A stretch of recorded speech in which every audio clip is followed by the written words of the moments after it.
Price Lord. இன்று கூட நம்முடைய சிலுவையை அனுதினம் நாம் சுமக்க வேண்டும் என்று இயேசு ஏன் சொன்னார் என்பதை பார்க்கலாம். அதாவது இயேசுவை பின்பற்றும் பாதைக்கு தினமும் சிலுவையை சுமக்க வேண்டும் என்று லூக்கா 9:23 இப்படியாக சொல்கிறது. ஒருவன் என் பின்னே வர விரும்பினால் அவன் தன்னைத்தானே வெறுத்திய தன் சிலுவையை அனுதினம் எடுத்துக்கொண்டு என்னை பின்பற்ற கடவன். சிலுவை சுமக்க வேண்டும் என்றால் சுயத்தை மறுதளிக்க வேண்டும். தேவனுக்காக சிலுவை சுமக்க என்பது அவருடைய சித்தத்தை தேடுவதும் அவருக்கு முன்பாக நேரத்தை செலவிடுவதை குறிக்கிறது. சிலுவை சுமப்பது என்பது இயேசுவை நாம் எவ்வாறு பின்பற்றலாம் என்பதை நமது கவனத்தை திருப்புகிறது.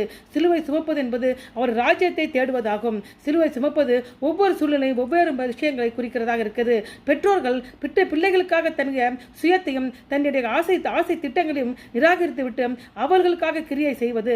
ஒரு வாழ்க்கை துணைக்காக சிலுவை சுமப்பது வெறுமனே அவர் தேவைகளை சந்திப்பது மாத்திரமல்ல, அக்கறையை காட்டுவது, வாழ்க்கையின் முன்னேற்றத்துக்காக உதவுவது. ஒரு சக ஊழியருக்காக சிலுவை சுமப்பது என்றால் அவர்களோடு முன்னேற்பாடு முடிவை எடுப்பது மாத்திரமல்ல, அவர்களுக்காக தேவைகளை செய்வது ஆகும். ஆமென்.